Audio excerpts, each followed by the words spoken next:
Bom dia, boa tarde, boa noite. Vamos então continuar nossa resenha, dessa vez a parte 12 e final. Voltamos então ao livro, temos a parte 3 e final do livro, a resposta às mudanças nos incentivos econômicos e nas políticas públicas. Parte 6. Novos mercados e consolidação de terras. De acordo com Limas, em 1977, os casos conhecidos e as quantidades de comércio são tão pequenos que não se pode concluir que haja evidências de que o comércio dos babilônios, e anteriormente dos sumérios, foi realmente muito importante. Um problema claro é que Limas não nos diz a que o comércio babilônico e sumério era pequeno relativamente. Sem uma referência para comparação, tais declarações são difíceis de interpretar e avaliar. Como Han, em 1983, insiste na sua análise do comércio grego inicial, dado o modesto tamanho, população e produtividade das poleis, podemos falar de um comércio relativamente significativo na Grécia arcaica. Um comércio que, desde o início, concentrou-se nos produtos básicos. Mais importante ainda, a evidência indireta da importância do comércio também deve ser tida em conta.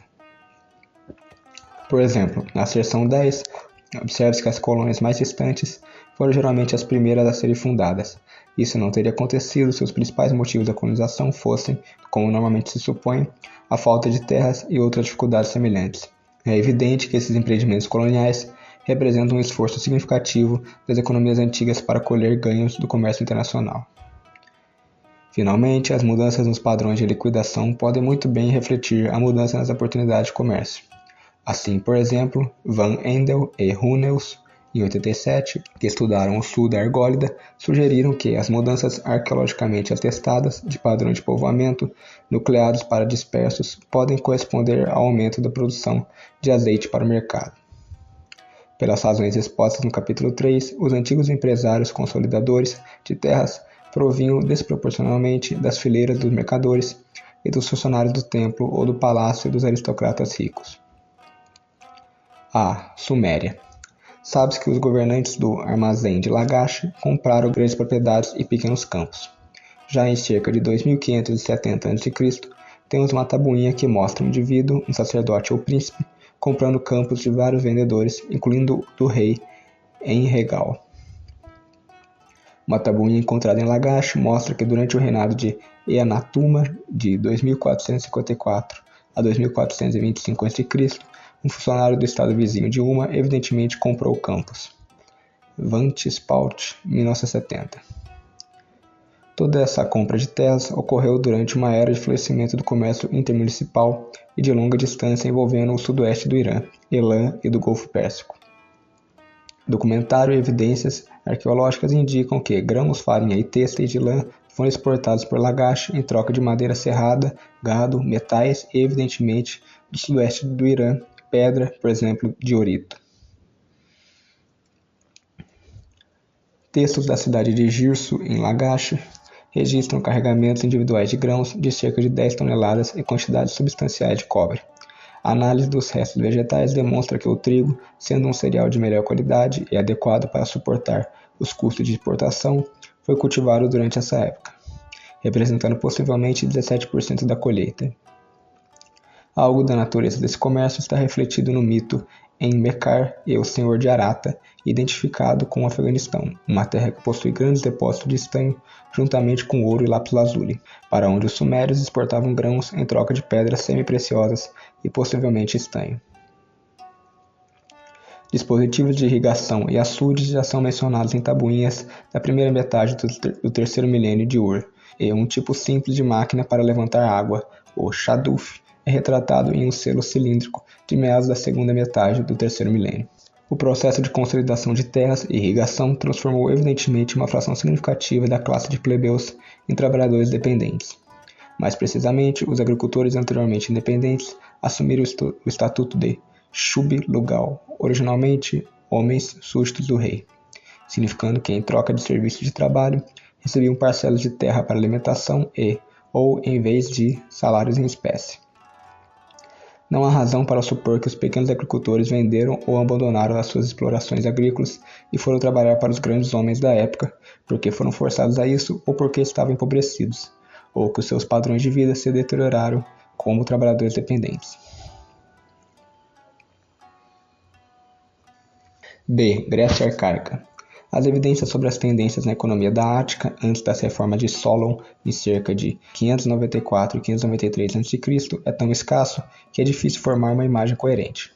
Olhando para trás, para essa época, os próprios gregos antigos, isto é, Atenaon Politeia, atribuído a Aristóteles e Plutarco em sua Vida de Solon, viram as novas políticas econômicas e a Seisacheteia de Solon descarregando como ocorrendo num contexto de crescente comercialização na economia da Ática. A evidência disponível favorece a visão de que, durante os séculos VII a VI a.C., o padrão emergente de vantagem comparativa favoreceu a produção de azeite e vinho de alta qualidade na Ática para os mercados internos e externos, em oposição aos cereais para consumo interno. Lewis, 1941, Woodhouse, 1938, páginas 164 e 165. As vinhas e as oliveiras eram cultivadas antes dessa altura para os mercadores locais e para a subsistência, mas não eram de alta qualidade e representavam uma parte relativamente pequena da produção agrícola. Os mercados ultramarinos para o vinho e azeite da Ática incluíam a região do Mar Negro, Sicília, Etrúria, Egito, Naucratis e as ilhas do Egeu. A evidência do aumento das exportações no século VII e VI a.C. é principalmente arqueológica.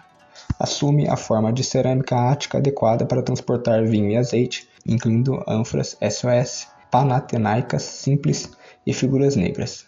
A ânfora semidecorada chamada SOS, datada do final do século VIII a.C. à primeira metade do século VI a.C., foi encontrada em vários locais do Mediterrâneo, especialmente na Etrúria e além. A origem ática da maioria dessas embarcações foi confirmada por análise de argila. O SOS, cujo gargalo e alças evoluíram para melhor se adequar às exigências de transporte, é o primeiro frasco de armazenamento ático a ser exportado em quantidade. Em vários casos, os nomes, possivelmente de comerciantes, são escritos nos recipientes no caso genitivo. Johnston e Jones, em 78, sustentam que, no que diz respeito às exportações da Ática, devemos concluir da distribuição das ânforas SOS que boas quantidades de azeite foram enviadas da Ática durante o século VII a.C. A julgar pelas evidências das ânforas, o comércio diminuiu no século VI a.C. Fecha aspas. B.L. Bailey, em 1941, por outro lado, enfatizou a exportação de louça panatenaica simples de cerca de 650 a.C. E ele sugere que, embora um levantamento de mercadoria ática exportada possa ilustrar a ampla extensão do comércio ateniense, não ilustra por si só a riqueza e a variedade dos interesses envolvidos. Fecha aspas. Starr, em 77, no entanto, é cauteloso no que diz respeito às exportações no século VII a.C. Abre aspas. Embora faltem evidências quantitativas, as exportações de vinho e azeite na Grécia provavelmente só se tornaram significativas no século VI a.C. Fecha aspas.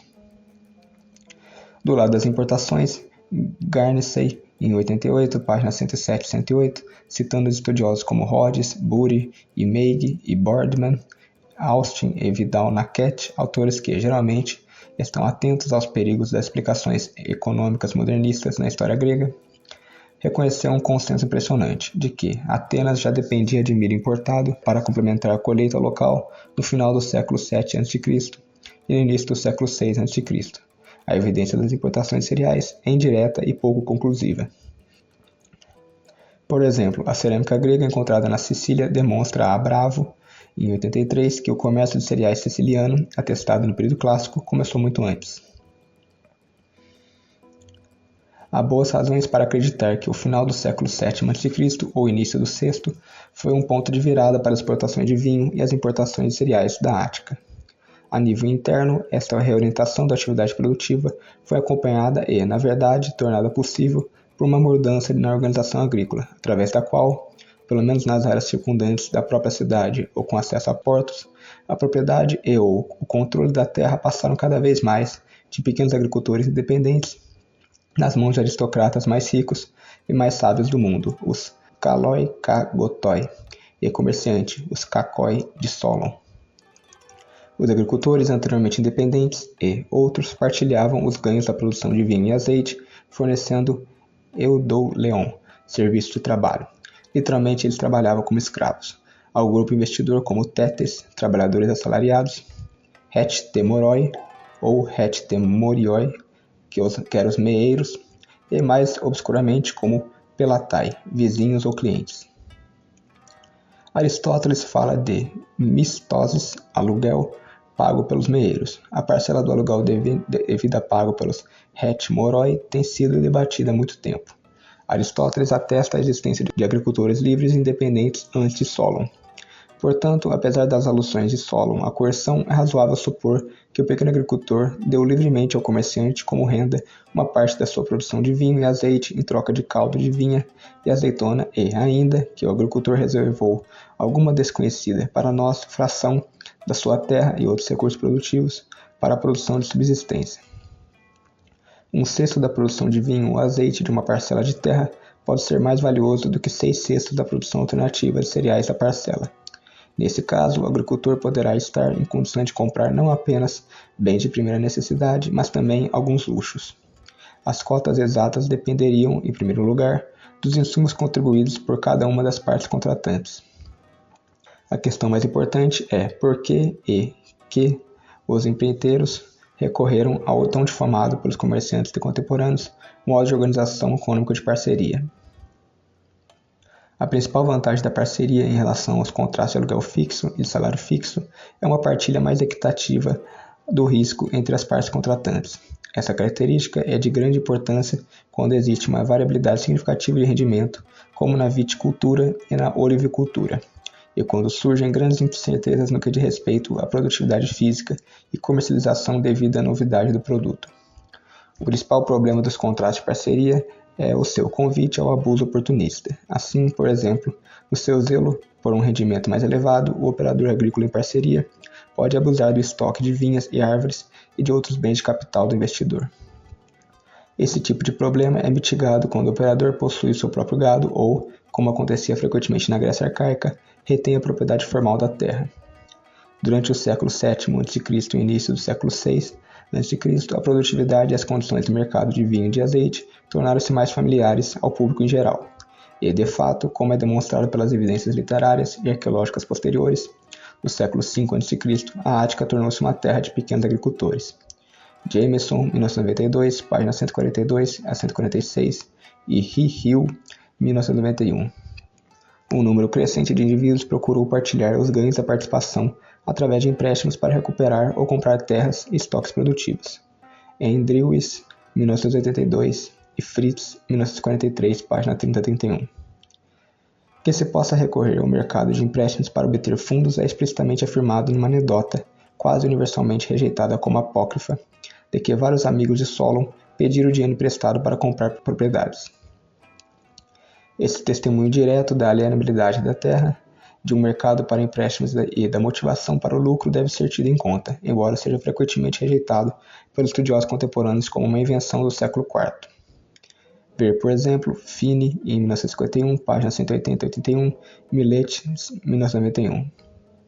É consistente, contudo, com o relatório de Aristóteles na política, que Solon aprovou uma lei que limitava a quantidade de terra que uma pessoa poderia adquirir, citado por Manville, em 1990.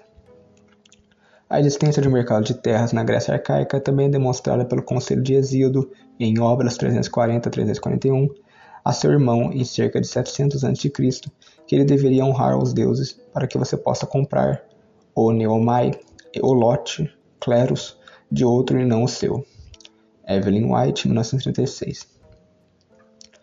A garantia oferecida pelos empréstimos supostamente contraídos pelos amigos de Solon não consta nas fontes, mas Aristóteles afirma claramente que todos os empréstimos eram por conta do devedor até a época de Solon.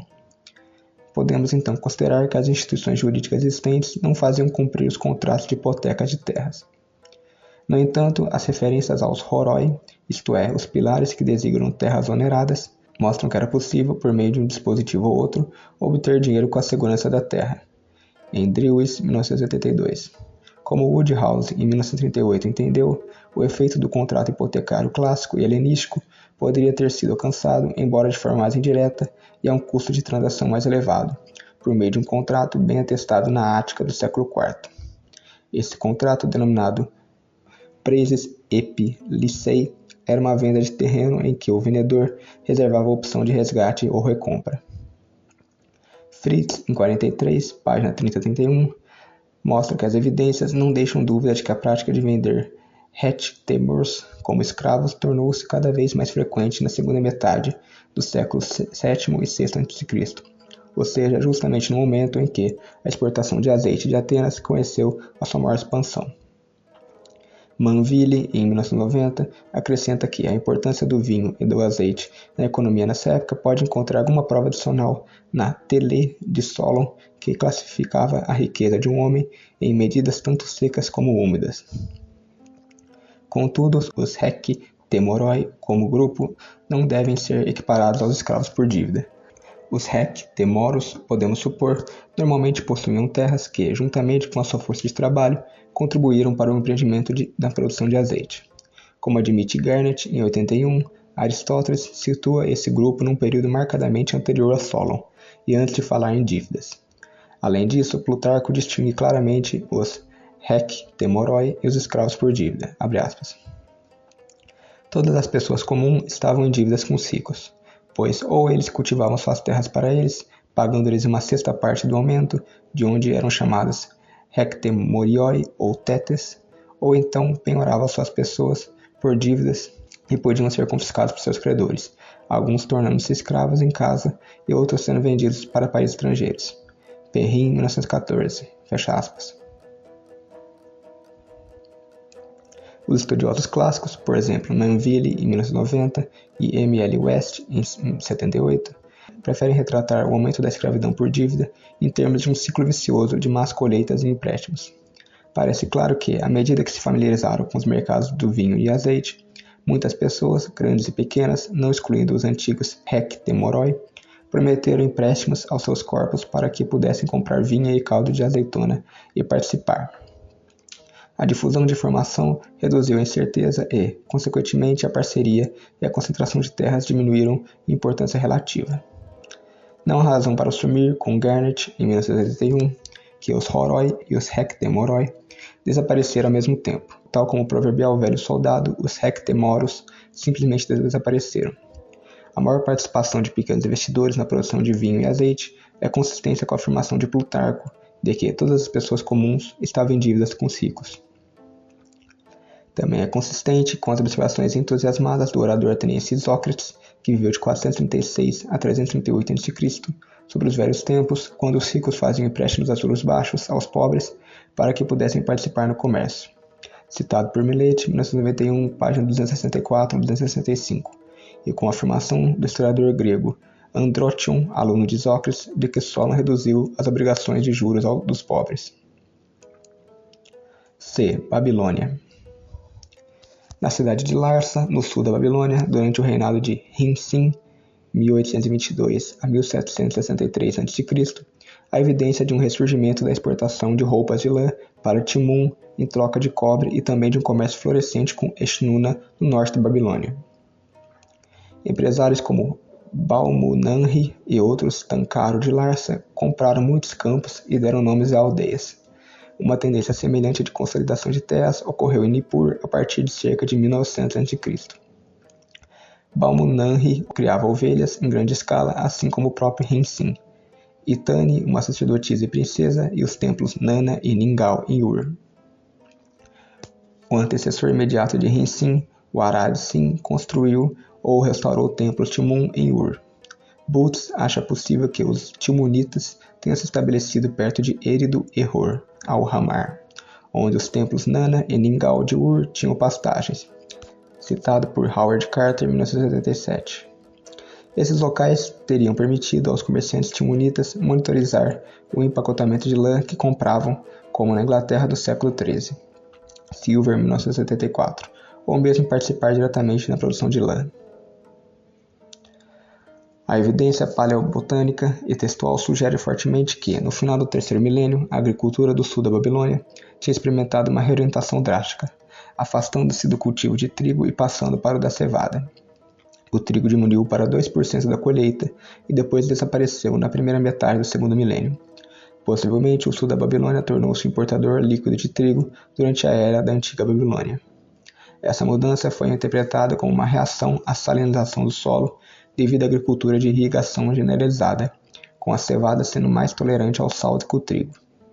Além disso, como explica Adams, em 1981, páginas 149 e 152, os agricultores teriam, em qualquer caso, cultivado mais cevada para fornecer forragem aos seus rebanhos alargados de ovelhas.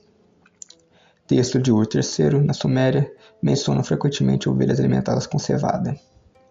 Isso deixa aberta a possibilidade de que a especialização na criação de gado e a consolidação de terras possam ter sido desencadeadas pelo aumento da procura externa de lã e têxteis, combinada com o aumento da procura de carne em resposta aos rendimentos mais elevados. Uma variedade de indicadores qualitativos e dados quantitativos sobre salários reais, em termos de prata e cevada, sugere que no início do segundo milênio a Babilônia desfrutou de uma prosperidade significativa, senão, como alguns acreditam, de uma era de ouro. Ver, por exemplo, Farber, 1978, página 38 a 40, e Limas, 1950. Os textos de Gerson e Lagache mostram-nos, já no século 24 a.C., o esforço para combater a salinidade do solo através de um sistema de pousio com ervas daninhas para secar o solo em profundidade. Nota-se ainda que a tendência crescente na criação de gado, uma atividade de produção relativamente intensiva em terra, pode muito bem ter contribuído para uma tendência decrescente na população no antigo coração do sul da Mesopotâmia. Brinkmann, 1984, páginas 172 e 174. Previsivelmente, essa mudança na especialização econômica também teria causado um aumento na importância da família estendida relativamente à organização da família nuclear. Parte 6. Mudança na política e organização econômica. Embora Polanyi tenha criticado adequadamente as teorias históricas do estágio com a sua predileção pela continuidade, a sua própria visão do desenvolvimento econômico é igualmente falha. As antigas instituições econômicas, segundo Polanyi, evoluíram em todo o lado a partir das economias incorporadas na fase tribal, e esse desenvolvimento nunca deixou de estar relacionado com as exigências transcendentes da solidariedade social. A solidariedade social foi conseguida através da declaração de equivalências por parte do Estado, isto é, através de controle generalizado sobre preços, salários, rendas e juros. Com exceção parcial de pequenas cidades-estado como Atenas e parcialmente Israel, do tipo camponês, esse padrão de controle governamental sobre as trocas persistiu durante milênios. Polanyi, 1981, páginas 61 e 62. A economia de mercado surgiu nos séculos XVIII e XIX como um fenômeno novo, nunca testemunhado antes. Mas os registros mostram que as civilizações mais antigas viveram longos períodos de atividade de mercado irrestrita e de prosperidade, incluindo até de riqueza, intercalados com períodos de regulação econômica generalizada pelo Estado e, em última análise, de retrocesso econômico. Os egiptólogos, por exemplo, apontaram para o aumento da documentação da atividade comercial privada durante os períodos intermediários, quando o poder monolítico do Estado faraônico foi destruído ou enfraquecido. Helk, 1975. Assim, Vinogradov, em 91, fala de forma surpresa da introdução e difusão de inovações importantes durante o primeiro período intermediário, por exemplo, um arado melhorado, ferramentas na agricultura e no artesanato, uma raça de gado com chifres mais produtiva e o uso do bronze. Ele fica surpreso porque as condições estavam longe de ser propícias. Mas Dyakonov, o editor do volume, insere sabiamente uma nota de que o fato é que, quanto mais forte e mais extenso era um reino antigo, piores eram as condições para o comércio, porque o poder real impunha arbitrariamente os lucros por meio de impostos ou submetendo o comerciante ao controle administrativo. Para empregar a terminologia de Polanyi e mais recentemente de Granovetter, em 85, a localização das economias antigas ao longo de uma escala de desencaixe e enraizamento em relação à esfera sociopolítica variável, não constante. Além disso, as economias antigas do Oriente Próximo e greco-romanas experimentaram a Idade das Trevas, períodos de crise nos quais a economia familiar aumentou muito a importância relativa tanto aos mercados como às hierarquias. Uma inscrição em Assur, datada do início do período do comércio assírio com a Capadócia, aproximadamente 1940 a 1800 a.C., afirma que o rei estabeleceu o Andaharum, de prata, ouro, estanho, grãos, lã e outras mercadorias. J. Lewy, em 58, interpreta o Andaharum nesta passagem controvertida como se referindo à livre circulação ou livre comércio. Anteriormente, o pai desse rei havia estabelecido o Andaharum dos acadianos, o que provavelmente significa que ele implementou políticas para atrair comerciantes para o mercado em Assur. Ele registra em uma difícil inscrição de construção, abre aspas, eu libertei os acadianos e seus filhos do trabalho forçado e os libertei, literalmente lavei, de sua obrigação de pagar cobre como imposto, fecha aspas. As reformas amplamente discutidas, mas filologicamente obscuras, do rei Urakagina, que governou de 2351 a 2342 a.C. em Lagash, desafiaram a tradição e estabeleceram uma nova ordem econômica no qual, ao que parece, muitas taxas e impostos foram eliminados. Os credores não podiam confiscar propriedades ou pessoas por dívidas e, ou aqueles que se venderam como escravos ou foram escravizados por dívidas foram libertados. E os deuses foram instalados como senhores sobre os campos que aparentemente pertenciam ao governante da cidade em tempos anteriores. Vê, por exemplo, Copper, 1986, páginas 70 a 81, e Foster, 1981 e 95. Evidências sugestivas estão disponíveis para Nuzi. Esse estado assírio, como observado na discussão da seção 14, no capítulo 6, é conhecido pelo seu contrato Maruto, que disfarçava as vendas de terras como adoções do comprador pelo proprietário da terra. Uma das primeiras tabuinhas de Nuzi fala de uma venda de terras testemunhada, isto é, legal. Uma tabuinha de adoção de data anterior refere-se explicitamente a uma venda de terras. Assim, as evidências levantam a possibilidade de que o marato, ou contrato de venda-adoção, tenha surgido em resposta a um decreto real interveniente proibindo a venda de terras. Em conexão com essa hipótese, nota-se que a intervenção governamental na esfera econômica se reflete na inclusão em muitos contratos, entre eles as adoções de venda de uma cláusula Shudutu. Essa tabuinha foi escrita em Nuzi após a proclamação. Ver, por exemplo, Miller, 1971, páginas 56 e 58, e Zaccanini, em 1975. Conforme observado na discussão da seção 11, no capítulo 6, um decreto real fixou o preço dos escravos. Outro decreto mais diretamente relevante, emitido no mês da festa sagrada, ou Cidade dos Deuses, teve o efeito de cancelar a transferência de terras. Um documento experimental sugere vagamente o controle de preço dos cereais ou das taxas de juros por meio dos governos locais. A disputa envolve o adiantamento de um ciclo de ouro a ser reembolsado, ao que parece, após a colheita da cevada, ao preço de mercado vigente. Os dados sobre mudanças na política econômica para a Suméria de meados do terceiro milênio, a Assíria do início do segundo milênio e Nuzi de meados do segundo milênio não são tão claros e extensos como as evidências da Babilônia no período da Antiga Babilônia, 1900 a 1600 a.C. O representante mais famoso dessa época é obviamente Hammurabi, que governou de 1792 a 1750 a.C. De acordo com Oppenheim e Reiner, em 77, após a queda de Ur III, quando os textos jurídicos e econômicos vieram à luz, a propriedade privada e o comércio parecem ter atingido um elevado nível de desenvolvimento. Parece que houve uma mudança pronunciada na política econômica durante os reinados abastados de Rin-Sin em Larsa e de Hammurabi na Babilônia. A natureza das reformas econômicas que introduziram não é inteiramente clara, mas provavelmente envolviam intervenção governamental na venda e aluguel de casas e campos, salários mínimos, preços máximos de cevada, vinho, tijolos e outras mercadorias e taxas de juros máximas. Ver, por exemplo, Limans, 1950, Switch, em 58, páginas 103 a 111, e Ophé, em 77, página 45 a 47. Reformas semelhantes foram realizadas em Isim, Eshnuna, Mari, Hana e Alalak. Ranger, em 84, sustenta que as regulamentações de preços do início do segundo milênio aplicava-se apenas a uma cidade específica. Essa limitação, sugere ele, está implícita em referências de várias cidades, explícita na frase Kima Mahir Alima, de acordo com a tarifa da cidade, no êxito do rei Amissaduga. A Larsa de Rin-Sin foi conquistada por Hammurabi. Cerca de 20 anos após a conquista de Hammurabi, os ataques dos cassitas, um povo montanhês, coincidentemente com revoltas locais, separaram Larsa e a área sul como um todo do domínio da Babilônia.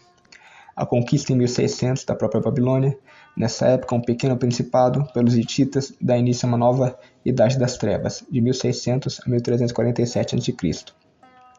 Ver, por exemplo, Adams, 1984, página 97 e 98. Durante essa época, a vida urbana e os documentos legais relativos a atividades comerciais privadas diminuíam acentuadamente. Com a destruição da deixada administração burocrática de Hammurabi e o fim da riqueza, como aconteceu antes de Ur III, o cenário estava a ser preparado para um novo ciclo de crescimento econômico desenfreado. 7. Observações finais. A análise dos custos de transação fornece numerosos insights sobre a estrutura da economia antiga, o papel dos templos como centro de comércio, a inculcação de padrões profissionais pelos deuses, a elevação da tecnologia ao status de dádiva divina, o sincretismo religioso e a composição de mitologias elaboradas, e muitas outras práticas exóticas, até mesmo bizarras, são compreendidas como elementos de uma estratégia, como técnicas escolhidas, para fazer face aos elevados custos de transação e para limitar o oportunismo através do aumento do estoque de capital fiduciário. Considerações semelhantes estão por trás da onipresença de empresas ou casas familiares multinacionais diversificadas, do papel empresarial relativamente importante das mulheres, especialmente das mulheres bem-nascidas, da concentração de negócios semelhantes em áreas compactas e da detenção de estoques excessivos de produtos básicos, poder da mão de obra e dinheiro. A proeminência no processo contratual de gestos e recitações convencionais realizados publicamente, a ênfase colocada nos nomes, a intrusão de presentes, amizade e códigos éticos nas relações de troca e outras manifestações de economia pessoal enquadram-se como técnicas para economizar recursos utilizados no processo de transferência de direitos de propriedade. Sabemos que o mundo antigo conseguiu sustentar grandes centros urbanos sem dificuldades evidentes. Young, em 86, sugere que na Suméria, na segunda metade do período dinástico inicial, talvez apenas 20% da população vivia em aldeias. Talvez 15% vivia em grandes aldeias ou pequenas cidades, se preferirem, e todo o resto da população vivia em aglomerações de pessoas que são grandes o suficiente para serem chamadas de cidades. Fecha aspas. Na Suméria do terceiro milênio, a área constituída de Ur ocupava 100 acres e as muralhas de Uruk cercavam 1.280 acres. Da mesma forma, as muralhas de vários locais assírios do terceiro milênio cercavam até 250 acres, assim como as ruínas de Ebla, no norte da Síria. A maior cidade do Egito, Tebas, cobria 3.200 acres, na segunda metade do segundo milênio. Também no segundo milênio, Hattusas, capital dos hititas, cobria 400 acres. A Babilônia, no primeiro milênio, ocupava 2.500 acres. Nínive se espalhava por 1.850 e Atenas se espalhava por 550 acres. No que diz respeito à produtividade subjacente da agricultura, as cidades relativamente grandes da Suméria, as conclusões do estudo quantitativo de Maekawa, em 74, sobre a produção de grãos suméria no terceiro milênio, merecem citação. Abre aspas. Os sumérios usavam um arado, ao qual estava fixada a broca para semear. Um grande volume de grãos de sementes pode ser economizado pelo uso de tal semeador, em comparação com a dispersão de sementes. O emprego de sulcos largos era padrão na Suméria. Isso se deduz do fato de 3 homens seguindo 2 bois com um arado semeador, usando a broca e fazendo sulcos largos para diminuir o volume das sementes. Os sumérios podiam esperar o crescimento máximo dos cereais. Isso, juntamente com a irrigação adequada, produziu 76:1 vezes a quantidade de sementes na lagache pré-sargônica, o que não precisa ser atribuído à fantasia. Fecha aspas. Evidências menos sistemáticas relativas a essa época indicam rendimentos respeitáveis de lã e produtividade leiteira. Gomes, 1980, páginas 143 e 144. Wyatt-Zoud, 1972, páginas 5 e 6. A evidência relativa à produtividade levanta a questão mais geral da sofisticação técnica no mundo antigo. Supõe-se frequentemente que o conhecimento tecnológico depende da aplicação de conhecimentos científicos anteriores, dos quais havia pouco na antiguidade. Mas Nathan Rosenberg, em 82, páginas 143 e 144, um importante estudioso da tecnologia, oferece uma perspectiva mais realista. Abre aspas. Tecnologia é o conhecimento de técnicas, métodos e projetos que funcionam de certas maneiras com certas consequências, mesmo quando não se consegue explicar exatamente por quê. É, portanto, não um tipo fundamental de conhecimento, mas sim uma forma que gerou uma certa taxa de progresso econômico durante milhares de anos. Assim, a situação normal no passado, e em grande medida também no presente, é que o conhecimento tecnológico precedeu o conhecimento científico. Fecha aspas. O argumento de Rosenberg é bem ilustrado para a antiguidade pela polinização artificial de tamareiras, pelo controle dos níveis de água por portões, Retton acadiano, Klengel, 1980, páginas 81 e 83, pela velocidade e capacidade dos navios de carga, pela construção civil, pela fabricação de vidro e pela metalurgia. Bab ed-Dara, uma cidade perto da costa oriental do Mar Morto, já tinha no terceiro milênio dominado os materiais e processos essenciais na construção civil. Segundo G.R.H. Wright, em 85, acrescenta que a metalurgia de Ur, em meados do terceiro milênio, revela conhecimento de praticamente todo tipo de fenômeno metalúrgico, exceto o endurecimento do aço, que não foi explorado por tecnólogos em todo o período até o final do século XIX d.C. Fecha aspas. Ainda, Gavin, em 81, acrescenta que, em meados do segundo milênio, as contas de Nuse revelam que todas as principais formas de tecnologia antiga de fabricação de vidro, incluindo o uso sofisticado de varetas de vidro, eram conhecidas lá 1000 anos antes do que se supunha anteriormente. Fecha aspas. A crescente dependência da era industrial no conhecimento científico e a sua maior gama e variedade de bens de capital fixo aceleraram acentualmente a taxa de progresso técnico. A época antiga foi, no entanto, capaz de sustentar longos períodos de aumento da produtividade do trabalho e dos rendimentos per capita. Há abundantes evidências da acumulação de capital humano e material, incluindo conhecimento tecnológico, capital circulante não diretamente envolvido no processo de produção, armazéns, animais de carga e recipientes especializados, canais de navegação, instalações portuárias e grandes navios de carga construídos para esse fim, e capital fixo, ferramentas de artesãos, agricultores, máquinas para levantar água, canais de irrigação, terraços e outras formas de melhoria e recuperação de terras, por exemplo, técnicas de dessalinização, gado especializado, investimento significativo em árvores, tamareiras, oliveiras e gado de vinha, instalações metalúrgicas e instalações industriais de peixes, couro, vinha, óleo, tecidos e cerâmica. Os custos relativamente elevados de comunicação, contratação e transporte inibiram, mas não impediram, o surgimento na Antiguidade do Oriente Próximo de mercados reconhecíveis para bens e fatores de produção. A importância precisa dos mercados relativamente à produção de subsistência e à cobrança de impostos é difícil de avaliar. Sabemos, porém, que as grandes cidades viviam do comércio. A Assur da Síria, no limite da zona de chuvas e sem um interior agrícola considerável, não poderia ter produzido seus próprios alimentos. Essa cidade vivia da indústria têxtil e do comércio. Além disso, a especialização comercial da Assur, embora talvez notável, certamente não era única. Isso é demonstrado nos comentários de Daley, em 84, página 20 a 24, sobre Karana, no norte do Iraque. Localizada numa área de pluviosidade baixa e instável e sem oportunidade de irrigação, Karana floresceu no terceiro e segundo milênio como centro comercial, especialmente de estanho. A cidade atrofiou no final do segundo e primeiro milênio, quando houve uma mudança na rota principal das caravanas comerciais leste-oeste. Outra cidade que vivia do comércio ocupava o lugar de Khirbet el-Kerak, na ponta do Mar da Galileia. Mais uma vez, na Anatólia Ocidental, a base para a riqueza de Troia, Hisar-Lik, foram as terras férteis e os ricos recursos marinhos de Troia, mas uma dimensão extra de riqueza surgiu da posição da cidade, como um importante cruzamento de tráfego marítimo e terrestre. A cidade, cujo monte cobre cerca de 8 acres, está localizada a poucos quilômetros do Egeu e da costa sul dos Dardanelos, na rota do oeste da Anatólia até a travessia do Helesponto para a Europa. A evidência direta do comércio, da especialização profissional, dos preços determinados pela oferta e da procura, do investimento em capital humano e material, da cunhagem, da atividade bancária e de outros fenômenos modernos, é desigual no que diz respeito ao tempo e ao espaço, mas é, no entanto, abundante. A disponibilidade de grande força de trabalho para o trabalho sazonal na agricultura e na reparação de canais de irrigação testemunha uma significativa diferenciação econômica e divisão do trabalho.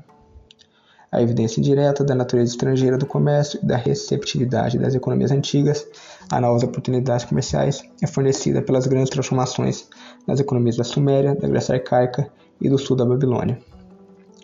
Se, no entanto, como afirma Polanyi, em 81, um sistema de mercado completo abrange a sua sociedade, então tal sistema nunca existiu. Os custos de transação por si só excluiriam um regime de mercados completos.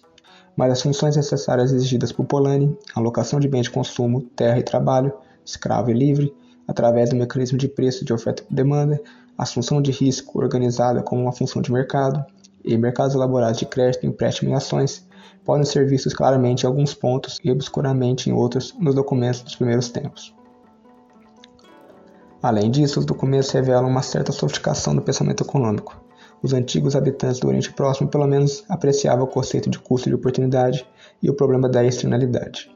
Na verdade, o período da antiga Babilônia foi caracterizado por Halo, em 58, como aquele em que havia um preço para tudo, desde a pele de um boi chifrado até o privilégio de um cargo no templo. Por boas razões econômicas, incluindo isenções fiscais, franquias exclusivas e, mais importante ainda, uma oferta limitada de indivíduos qualificados para desempenhar o papel de empresário, Muitas transações econômicas tiveram lugar dentro de templos e palácios onde, não menos do que grandes empresas de hoje, foram realizadas, elas eram mediadas pela autoridade. Contudo, as provas não sugerem de forma alguma que as transações mediadas pelo mercado não tenham ocorrido ou não fossem importantes relativamente à hierarquia. Tal como na economia contemporânea, encontramos nas palavras do economista D. H. Robertson, ilha de poder consciente num oceano de cooperação inconsciente. É incorreto ampliar os fluxos econômicos do templo para proporções amazônicas e ao mesmo tempo reduzir o mercado a um mero riacho. Bom, então é isso, finalmente terminamos essa resenha do livro. Esse livro é espetacular para quem gosta de economia, muito completo. O livro tem cerca de quase 300 páginas, 280 mais ou menos, mais os anexos e outras coisas e referências. Tem cerca de 280 páginas de texto corrido. Eu fiz um resumo aqui de cerca de 130. Então, obrigado a todos que assistiram. Até mais.